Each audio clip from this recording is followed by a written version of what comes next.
Well, folks, in today's video, we're going to be unboxing this New York City subway set that I picked up off eBay. I've always wanted to get a subway set. A few years ago, I actually visited New York and went to Grand Central Station, and me and my dad kind of ran around and watched a whole bunch of trains leaving and arriving, and it was a really cool scene. So I wanted to add one to the layout for a while, and I found one on eBay, which I thought would be a pretty good fit. So we're going to open it up and see what exactly we're dealing with here. And right off the bat, there is the first car. There should be 4 of them in here. Yeah, overall, I just thought this would be something interesting.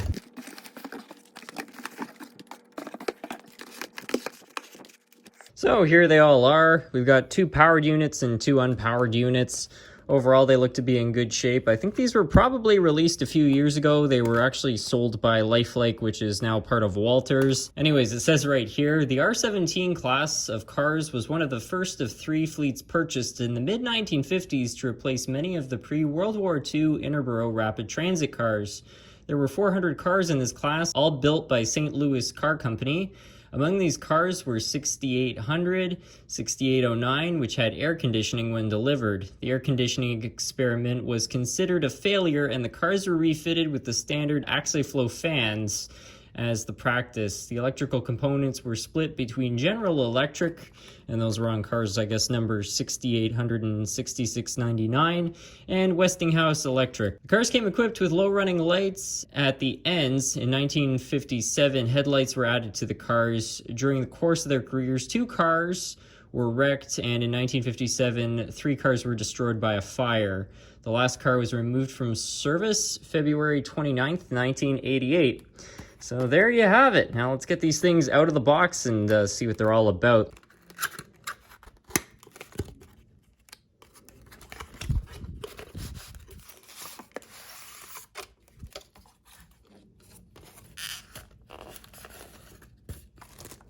And there we have the first car. I've got to say these are a little bit shorter than I expected. I always thought of passenger cars as being similar sized, but in reality they're quite a bit shorter, which makes sense. I mean, they'd have to wind through much sharper corners. But overall, the detail looks pretty good. I'm going to be curious to see if the unpowered units have lights in them. I suspect they do, because you can see there are some pickups here, but only time will tell. Let's get the rest of them out now.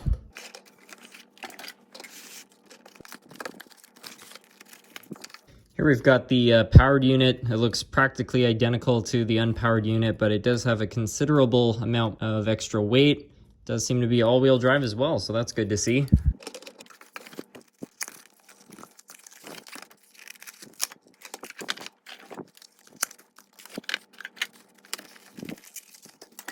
So there you have it, a complete train. Now I am super eager to run this complete consist. However, there's something that would make it way better, and that's a second set. You see, while I was browsing eBay, I came across another set which looked considerably different, and I couldn't help myself just because it's just like the real thing. You got different varieties of subway cars. They're usually not all identical. So I just decided to buy this one as well. So we'll have a look at that set, and then we'll run them together.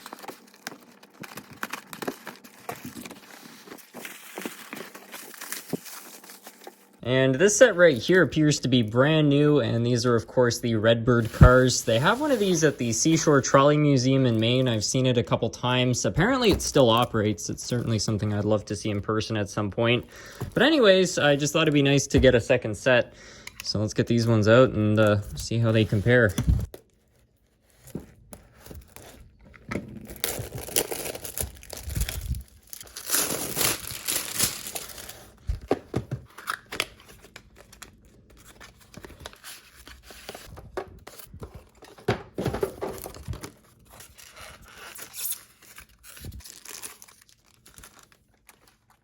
Yeah, I like it a lot. I dare say I might even like it more than the silver ones. You gotta love it too, they've all been labeled differently. So you can see on this side, it's got the Brooklyn Bridge.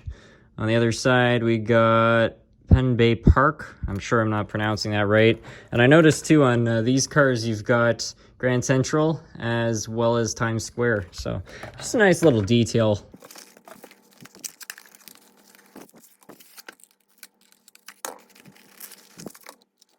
Pelham Bay Park. I think that's how it's supposed to be pronounced.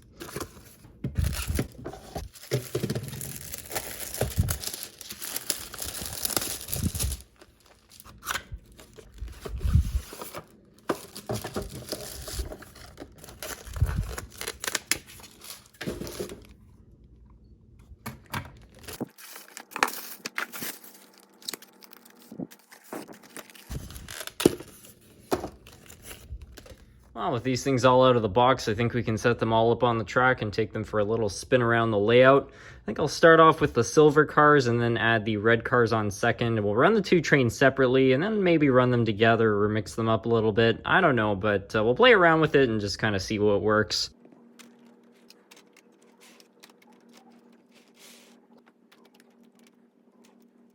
All right, without further ado, let's give this thing some power and see how it runs here.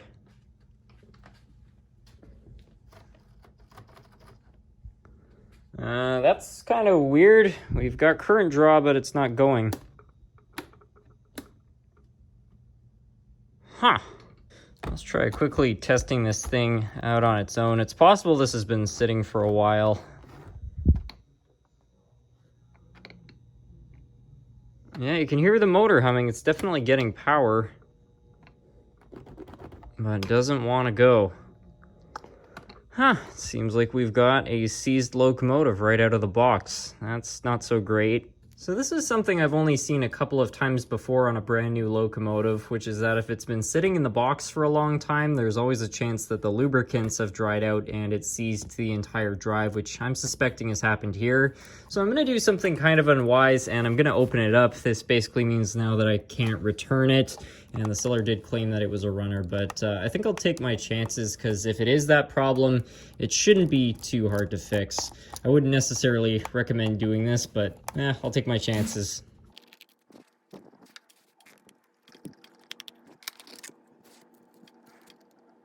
Yeah, something's locked up. So what we can see right here is that now that it's disconnected from the drives, the motor is turning freely. So I think my bet on the lubricants might be correct. Just need to figure out how to remove this truck. I think we need to pull these wires off and it will just drop out.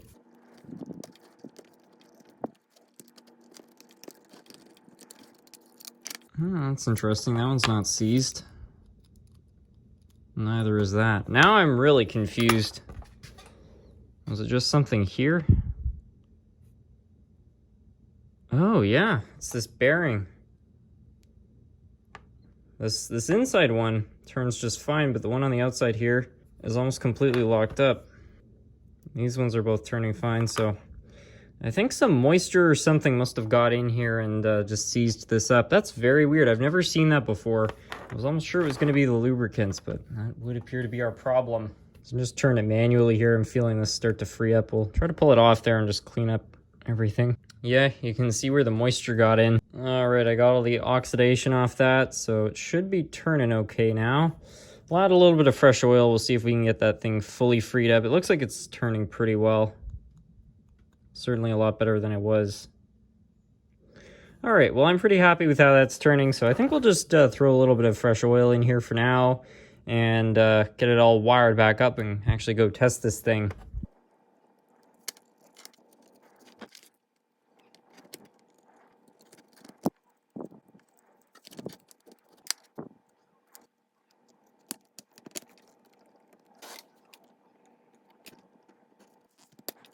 Just before we put the shell back on, we'll just quickly test this thing out to make sure it is in fact working properly. That seems pretty good. I'm going to replace the little plastic tabs with solder just because this current system is not exactly well known for being super reliable to begin with. I think that will work a little better.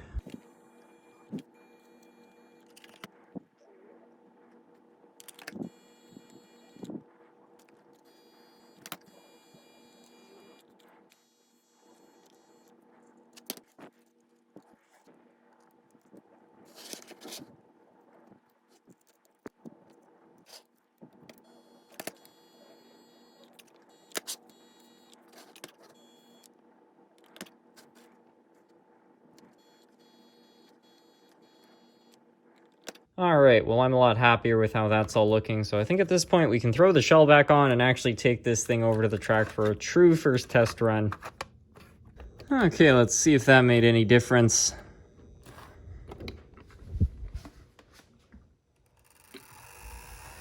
Yeah, there we go. Still definitely needs to break in a little bit. You can hear those gears are a little bit rough. But yeah, overall not bad. It's amazing that just one bearing like that can seize up an entire drive. Anyways, let's get this thing hooked up to those cars and take it for a spin.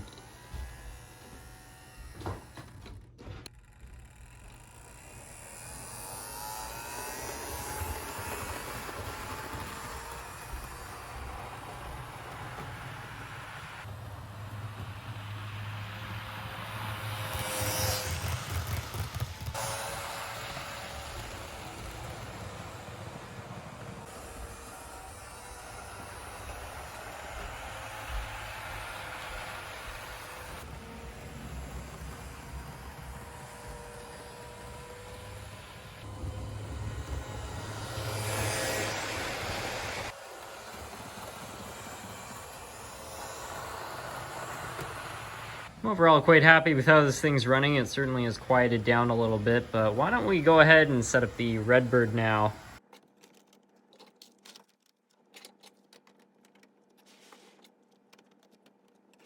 Hopefully we'll have slightly better luck with this train. Anyways, let's give it some power here. Oh no, you've got to be kidding me. 2 times in a row? Oh no. Wow, okay, I guess this must be a common problem with these things, because I bought these 2 trains from 2 different sellers and they both seem to have the exact same problem. Well, so I think, I don't know, maybe we should open it up and see. Wow, I am kind of amazed by that. Well, there's something to beware of. If you want to go buy yourself one of these Proto 2000 trains, beware. Apparently they're very prone to seizing. I'm kind of blown away by this. I can't believe both of them seem to have the exact same issue. I've only had this happen like twice in my life before, where they haven't worked out of the box. So we'll see. Hopefully it's the same problem, but it just seems funny, especially since it was only that one bearing on that other engine.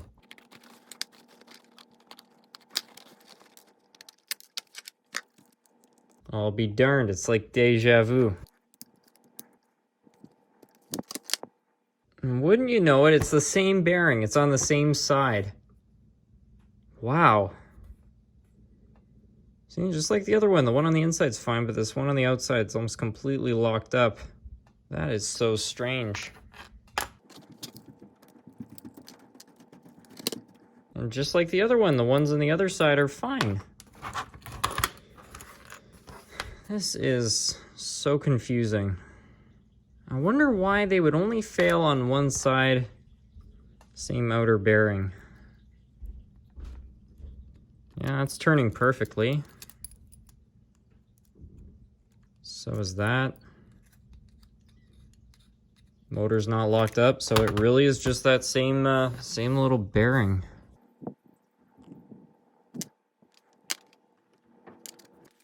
Alright, well we got that turning nice and freely, so I think we'll just do the same thing as last time. We'll throw some fresh oil in there, put it all back together, and while we have this open, I may as well do all the soldering here.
Okay, 2 times the charm. Hopefully that fixed it as it did the other one.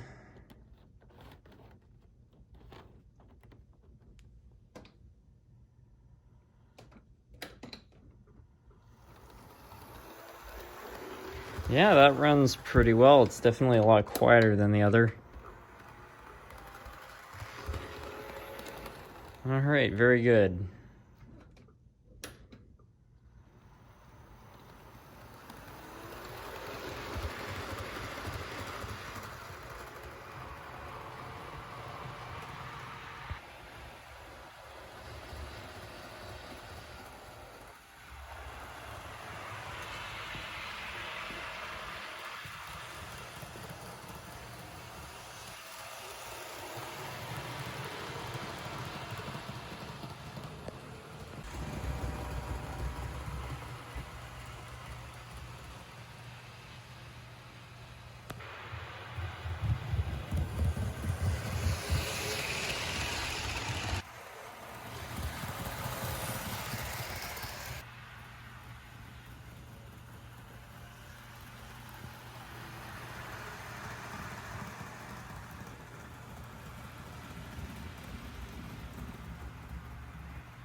Well, I'm very happy with how this thing is running. I'm glad that simple fix seemed to have got both these trains going again now. Why don't we try running them both on separate tracks here? I don't know if it's going to work because this inner track has some pretty tight corners, but we'll try it out.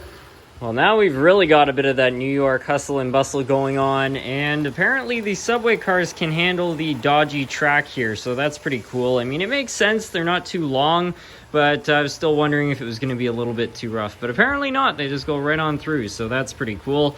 Anyways, let's get some shots of both of these running at the same time.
Well, folks, I think that's going to be about it for today's video. I hope you all enjoyed. I certainly enjoyed unboxing both these trains. I think they make for a super cool addition to the collection. It's a little bit strange that neither of them ran right out of the box, but you know what? I like repairing things, and ultimately we got them both running, so I really could not be happier with that.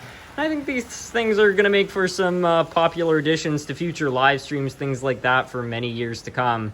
So anyways, I think we'll finish things off there. I want to thank you all so much for watching.